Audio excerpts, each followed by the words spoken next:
Hello there guys, and welcome back to another video here on the Phoenix Club. And today, with the international break, I'm going to do a special video today. I'm going to be discussing all of the Premier League selections in the sort of big four international squads with several Premier League players in them, and giving you my opinion and analysis on which players should be there, which players have been picked maybe fortuitously or a bit lucky to get in, and maybe just some stuff on major call-ups as well. So we'll start with England without further ado. Obviously, the squad with the vast majority of its players being from the Premier League. And the first thing to say, as soon as I go into the goalkeepers, World Cup 2018 sort of legend Nick Pope comes back into the squad for the first time since the tournament, obviously playing regular football again for Burnley for the first time, I'd say, since that World Cup. He hardly played a game last season, but since the departure of Tom Heaton, he's been playing pretty much fully.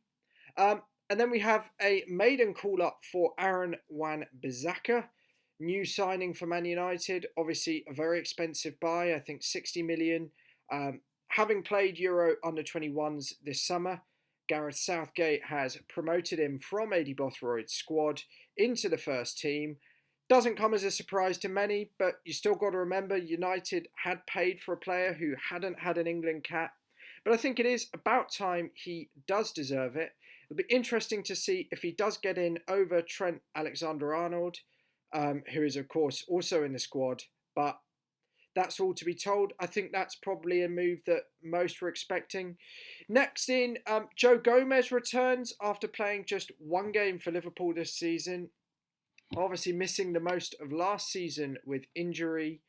Think did make the World Cup 2018 squad, but I can't remember. I think he might have been ruled out through injury. But this is quite a surprising selection. Obviously shows a faith from Southgate in the young players that he has personally brought through into the England team, not worrying too much about short-term or longer-term injuries, and keeping faith that he can develop Gomez into a sort of English DNA player. I think when it comes to centre halves, it's a tough old game, because you can always argue that certain players should get in there over him. You always look at the likes of, a lot of that Burnley defence who have always stood firm. Obviously, Tarkowski getting a call up in the past. Ben Mee, people like that. You see lots of players with sort of mid-table clubs, and you argue, is he picking on the basis of being at a big club like Joe Gomez at Liverpool? Or is it a selection that is basically founded by him having, as I say earlier, having faith in the young players that he's personally brought through? It's a long debate I could have for hours, but I would say this is slightly lucky Gomez is in there. The one player I think who needs to say he's had no luck getting into this squad, Tyrone Mings. Obviously joined Villa on a permanent basis this summer, had an outstanding start to the season, played really nicely against Everton at Villa Park in Villa's first victory of the season. I think this is a very ambitious pick from Southgate, one where he's saying, if you do play well for your smaller club, I will consider you. And I think, as he's been known to do in the past, particularly with like Mason Mount coming in when he was at Derby last year, it's showing that even if you're not at an elite club, you have a good run of form in the Premier League, you will be considered and included in the England setup, which I think is great. And Southgate will show loyalty to you. And another example here, which of a player who Southgate has shown a lot of loyalty to, is the return to the England squad of Harry Winks of Tottenham. Not included in the Nations League finals, obviously played in that famous night in Seville. We win 3-2. Amazing performance. One of the modern greats, I dare say. But Harry Winks, I think he's had a bit of an injury. He's not been around that much for Tottenham. Come in this season, played nicely, and Southgate's been saying, okay, come back into the squad. I know you, and I know you're good enough. And He'll be having his fourth England cap, and I think it's good. Southgate's beginning to grow an extended pool of players from which he knows very well from playing several internationals, and he'll be able to narrow that down in advance of the European Championships. The finals obviously being held at Wembley.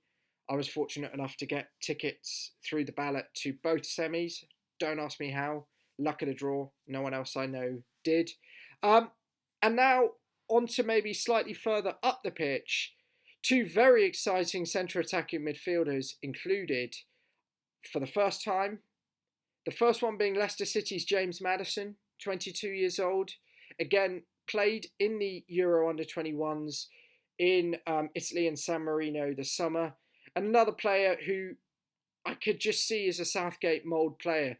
Young, no fear, driving midfielder. And he's the sort of player Southgate will mould his team around if he sees development. I mean, I'll make the rant that I don't always think Ali's that effective, but if Madison shows improvement, I don't see why he won't replace Ali with James Madison next season. I really do hope so anyway, because I'm of the belief that Madison can become a very, very big player. And I think Brendan Rodgers at Leicester is by far the best man to cultivate that. And the second attacking midfielder comes from my own club, Mason Mount. Called up not for the first time. People forget he was called up in his Derby days last season while he was playing under Frank there. Didn't play in those two qualifiers, but I think it's a huge statement that the guy's come in, played first team at Chelsea under Lampard, shown goals, shown runs, shown potential, and he's in the England squad. Whether I think he gets game time, I hope he does, even if it is just off the bench at 3 or 4-0 up. But I think it's the best way for a really, really exciting young player to make his entrance into England football.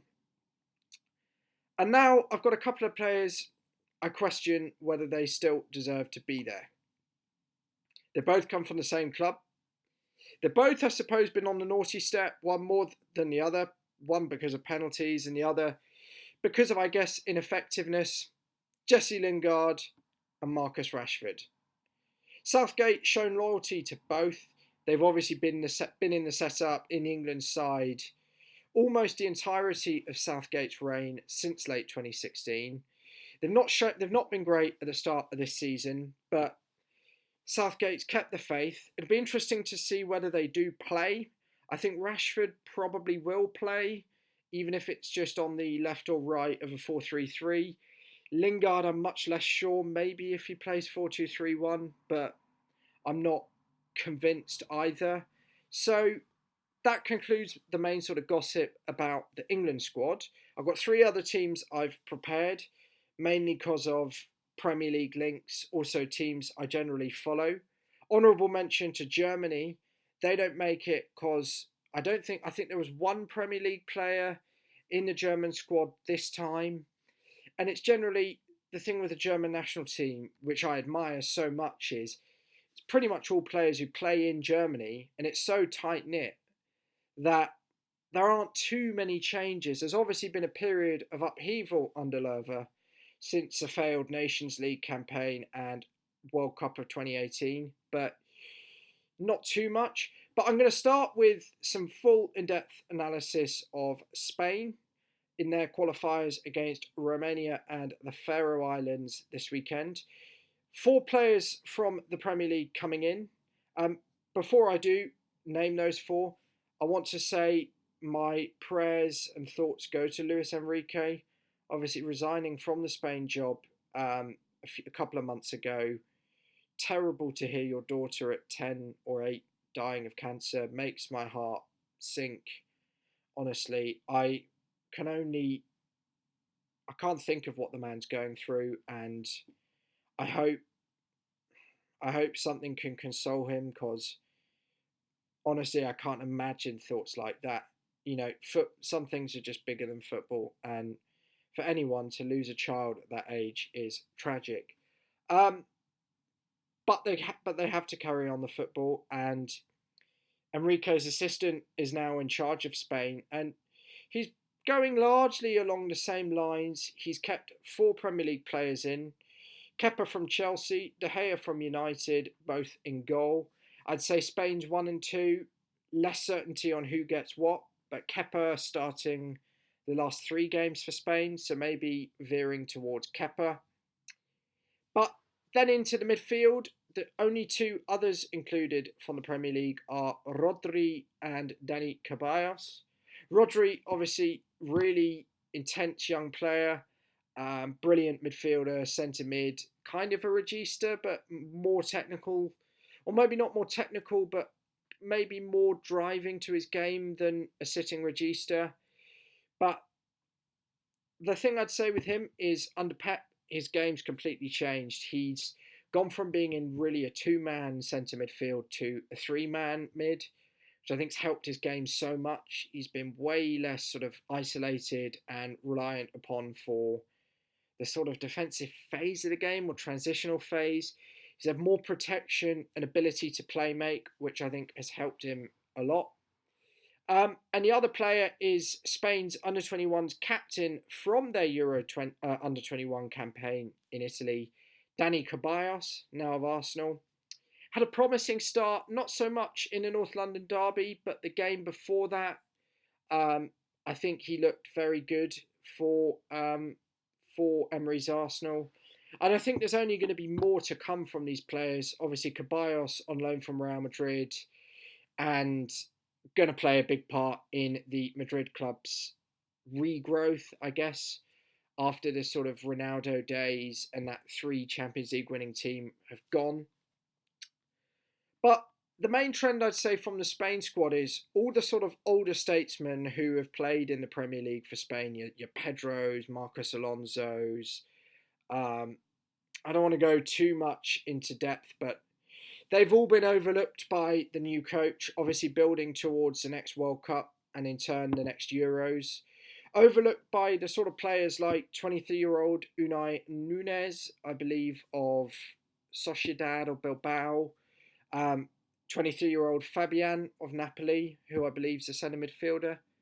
Do correct me in the comments, guys. You're very good at that. I need it sometimes. I do my notes sometimes early and forget to add details and then clam up. And then the 22-year-old striker, Mikel Oyarzabal, I think is how you'd pronounce it. He definitely does play for the Basque club of Athletic Bilbao, I believe. But basically, the coach is trying to bring through a sort of pool of players for that next World Cup, I sense, in Qatar, with the sort of Euros as a checkpoint to see how they're developing. He's really saying goodbye to the guard who aren't going to be there at the next World Cup. One player who's a bit older but has his primary call-up is Pablo Sarabia, now moved to PSG. I remember him tormenting Man United that night at Old Trafford. Brilliant player. But not seen too much of him at PSG, obviously only just to start the French season. But one exception to this sort of new mould, recall for 30-year-old Valencia centre midfielder. I'm wearing a Valencia shirt now. I'll show you the badge. Dani Parejo, very good player, driving, attacking sort of centre mid in that 4-4-2. Interesting to see whether he stays in the squad long term or not under the new coach, and whether they do build a system maybe away from him because he's probably not going to be there at the next World Cup. But very interesting nonetheless. Maybe an eye to him being elder statesman at the Euros who can really lead the team. So now on to the French national team. The only national team other than England I've seen live, by the way. I saw them play Iceland earlier in the qualifying campaign. Very entertaining game at the Stade de France. I think it ended 4-0. But they're playing Albania and Andorra, and there have been quite a few sort of trends in Deschamps' squad.